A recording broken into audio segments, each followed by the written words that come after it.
Hello, welcome back to my channel. My name's Stephen, and today I'm doing another monthly roundup. I didn't do one in July because it was launch month for the Judas Blossom, and it was very busy with a lot of PR and events and articles, and it was just hectic. And the blog tour has continued, and social media tours continue with people online on Instagram and on Twitter and lots of other places around the internet. So firstly, I just want to say thank you to everybody who has helped me this far with promoting and talking about the Judas Blossom. People write reviews, and I was talking to someone about this the other day. I'm guilty of it too. We're asked to write reviews for everything these days. Like, so-and-so's just delivered your parcel. Please rate them. And you don't always do it because why would you? Someone's delivered a parcel. They did it well. They didn't drop it. I mean, unless there's a problem, you don't tend to go and review something like that. And I know that there are a lot of people who just read books and don't go out and review books. I do, because I understand how important it is to readers and also for the authors themselves. So I do make that effort there. But I know there are lots of places that I don't do it, and perhaps I should. So for those who have done reviews of the Judas Blossom and any of my books, really, I just want to say thank you. And if you have done one on Goodreads, can you please post it on Amazon too? Because I know technically they're now owned by the same company. But Amazon has all of these metrics, and yes, there are various issues with Amazon, but still, they are the main buying point for a lot of people for books, and Amazon loves its reviews. So if you have done one, could you copy and paste it from Goodreads to Amazon? That would be brilliant. Thank you. The other thing I wanted to talk about this month is, the Judas Blossom has come out. It's my 9th traditionally published book, and it's the first in a new trilogy, and everyone's been very, very positive. I don't read reviews generally. I've read some of them for this book because it is such a new thing for me, historical fantasy. It's so personal to me because I was talking a lot more about myself and all of the press that I've done. I've talked about my heritage and the fact that, I have Persian heritage, and therefore writing a book set within this part of the world meant so much more to me than anything I've done before. I wrote a very personal article on the John Scalzi's whatever blog, and that was difficult for me. I know a lot of people share every aspect of their life online. It's just part of what some people do. I'm not that kind of a person. I'm generally quite private. I'm on social media, I'm on Twitter, but we all talk nonsense. We never get too deep on anything too much. I'm also not one of these people who takes photos of every meal. And I mean, I will talk about some politics and some things and share my views and opinions on social media. I don't just talk about the books because I'm an individual, not a product, and therefore some people aren't comfortable with that. Then they can just unfollow me. But you get the idea. I don't tend to talk about a lot of me. So doing that with this book felt very, very different. It felt very uncomfortable. It put me in an awkward position sometimes, having to talk about these things that I'm not ashamed about, I'm not embarrassed about, but they're a part of me that I've not shared really beyond my friends and family. So it was quite challenging and quite difficult at times. But now the book is out there and reviews have been good. People have enjoyed it. It's a departure from what I've done before in many ways. Some people are discovering me for the first time because they don't typically read fantasy, or they don't typically read anything beyond historical novels or historical fiction, and this kind of crosses several borders. And so people are finding me for the first time, and hopefully they will go back and try some out of my other stories. The book is now out there.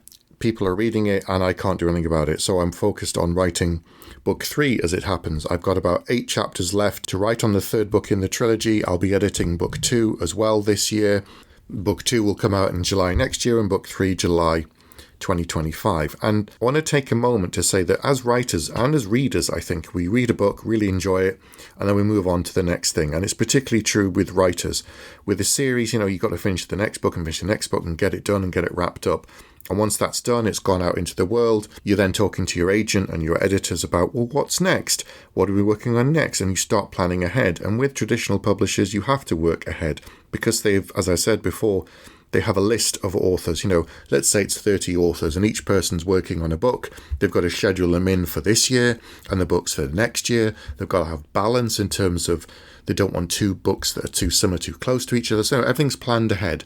And then it takes so many months to get a book editor, to do a cover. So there's all this looking ahead to the next thing and the next thing and the next thing to get it ready so that nothing falls behind, everything falls in place. And we as writers are part of that kind of process. We put the book in here and it goes through these stages and then do a cover and it comes out here. And whilst that's going, you're then working on the next one. So that can come out 6, 8, 12 months after that and so on. But I want to take a moment to pause, look back and reflect on everything that's taken me and many other writers to get to this position. I don't think we do enough of that. I'm definitely guilty of that. Be like I've just said, I'm editing book 2 and I'm working on book 3 and then next year I'll be doing this and this and this. I don't take enough time to stop and think and reflect on everything that was needed to get me to this position. All of the work, all of the struggles and all of the stress, all of the disappointments, all of the knockbacks. So I started writing novels in 1999 and I went on to then write the rest of that novel when I was still a teenager. And I was convinced it was great, and it wasn't, but I was so convinced I wrote the sequel to that fantasy novel and I started sending it out very, very early on. And of course I got rejected. This is the days of, early internet. It was all paper-based. But I was convinced I had something and I wanted to be a writer. And so I kept writing novels. I kept going to events and learning and absorbing as much information as I could from agents, editors, other authors, talking to them, going on courses sometimes and just trying to gather as much information. And I'd write novels, get rejected, write novels, get rejected. And I did this over and over and over. So I started writing novels and submitting them in 1999. I got a yes from my agent in 2013. So for 14 years, or 13 years-ish, I was writing novels and getting knocked back. Now that is a lot of time. That is a lot of effort. That's a lot of work. I had a lot of growing up to do as a person. I had an enormous amount of work to do as a writer in terms of growing up. I had to learn and hone my craft. I had to get better because it wasn't up to the standard. The quality wasn't there. Sometimes you could say, it was to do with the book, and sometimes perhaps the timing wasn't right and the book was good enough. But if I look back at some of my trunk novels now, I can see the faults, I can see the issues, and I can see where they would have looked at it and gone, yeah, he's on the right path. This isn't good enough yet to put out in a bookshop and, for people to buy. So I don't think it was a case of wrong timing with my books in particular. Other people, it might be that it's just wrong timing. And sometimes people break through earlier and get an agent when they're in their early 20s. But then again, some writers don't debut until their 30s, 40s, 50s, 60s. I've seen some people have their first book come out when they're, significantly older than me. We all move at our own pace. We all look in at different times because skill is one thing, but luck and timing are two other things as well that you can't control and you kind of have to accept if you're going down the traditional publishing route. So it took me over 10 years of work and rejections, and that's a lot of time where I could have been doing something else. I could have been watching TV, going out, spending time with friends, whatever, playing sports, just doing something else. But instead, I put my bum in the chair and I wrote and I wrote and I wrote because I had to. I had to write. It's just something that I'm driven to do and I needed to do it. And so my first book came out in 2015 and it was well received and it did very well. And I won an award in France, the Hellfest Inferno Award, when the book was translated into French. And other winners of the award over the years have been people like Ed MacDonald, Anthony Ryan, Christopher Rocchio won for his Empire of Silence, I think, and I can't remember some of the others, so forgive me. But I was the first winner of that award in France. My book was so popular that it did win an award. And I don't talk about that enough, and I certainly don't celebrate it enough. And since then, since 2015, I've had a book out every year, apart from 2020, because of obvious reasons. And as I said, The Judas Blossom is my 9th. I have 11 books under contract. Some traditional published authors don't earn out, and so they're offered a smaller deal or a smaller deal, and they just eventually tail off. Some people write one series, and then they decide they're done. Some people just can't take the constant knockbacks and struggles. Of course, once the book goes out, then people read it. They're going to have a very diverse range of opinions on it, and that stings as well, which is why I tend not to read reviews, because they're not written for the author. But if people do read them, it can cause all sorts of psychological feedback, really, and issues, and it's difficult. Being a writer is difficult. I've done a video about this very recently, so I'd suggest you go back and watch that it's an enormous challenge and it's an enormous struggle, and some people will never be writers, and I am of the belief that you can teach a person to write, but I still think it requires a little spark, a little X factor, a little something in the person that makes them a writer. So this month, I'm celebrating the fact that I not only had one contract that did very well, my first trilogy, I received a second and a third, and now my fourth contract, and, a brand new series. And that I've been published for 8 years now. And it took a lot of work and a lot of heartache and a lot of struggle and a lot of doubt and fighting that self-doubt and an enormous amount of time just invested in this. So I'm really proud of the Judas Blossom. It's something I've never done before. It's an enormous challenge for me. I always want to stretch myself. I never want to repeat the same kind of book, and that's part of just my own thing. But I think all writers feel that, because if it's boring to write, it'll be boring to read for anyone. I've come so far from where I started, looking at my first book to where I am now with my 9th book. I'm not one of these authors that if I was given the chance, I'd go back and tweak the book, my first debut book, and change it, because I think it shows the journey of where I was to where I am now. Some people said that Legend by David Gemmell isn't very good and there's issues with it, and perhaps, yeah, I agree with some of those things, but my response would be, go back and read his 20th book and look at the progress and see how much he's changed and how much he grew over time. And, hopefully, if I get to write 20 books, it will be the same with me. I look back and be able to say, yeah, if I was going to do it again, I'd change this and change that. But I like it, warts and all, because it shows exactly who I was and where I was at that time in my life when I wrote it. Some people have said, if the Judas Blossom does well, will you write more books in this world, in this period, in this era? And my answer has always been maybe. And it's not just based upon success. It's based upon, do I want to write another of those kind of stories? Have I said everything that I need to say? It's not just the fact that I'm retelling history and putting my own spin on it. It's something else beneath the surface I'm obviously talking about with every book, with every title of all my books too. None of my book titles should take them literally.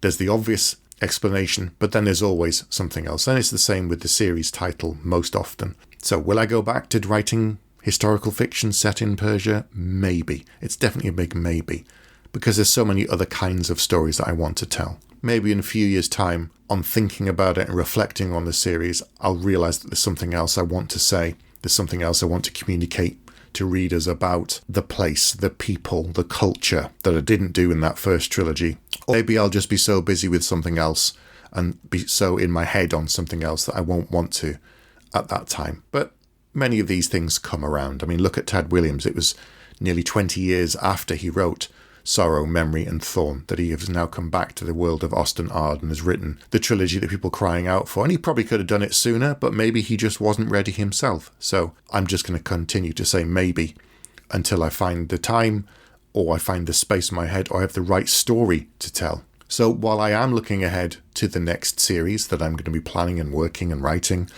I'm also taking some time this month to reflect on all of the steps that have taken to get me here. I think quite often we look forward and we look to the next step, the next challenge, the next mountain or hill to climb. And we look back and think that it was a plateau that brought us to this point. And it wasn't. It was a series of enormous steps and other mountains that we've climbed. And sometimes you fall down, of course. It's 2 steps forward and 1 step back. But think about where you are. Think about your own writing or any kind of aspect of your life and how far you've come. And look back at all of the things that brought you to this position, all of the challenges, all of the hurdles, all of the struggles that you overcame. And it wasn't a plateau. You might be on one now, looking ahead to the next thing, but take a moment to breathe, to relax, and think about everything that you've gone through. That's what I'm going to be doing this month and celebrating this new book now that it's out in the world. And I can't do anything about it. It's beyond my control. So that's all I'm going to be talking about for today. But coming up next month, there will be more author interviews as I continue to talk to people about self-publishing and my challenges ahead for that. And I'm going to try and learn as much as I can from their experience. So I've got more interviews. I'll be doing more kind of commentaries on things, dialogue, characters, whatever it might be, and just other videos generally about writing. So thanks for listening. Thanks for subscribing. If you can like this video, that would be great. If you could leave a comment below, it all helps. And I appreciate you taking the time to listen this far if you have done so. I'll be back very soon with another video.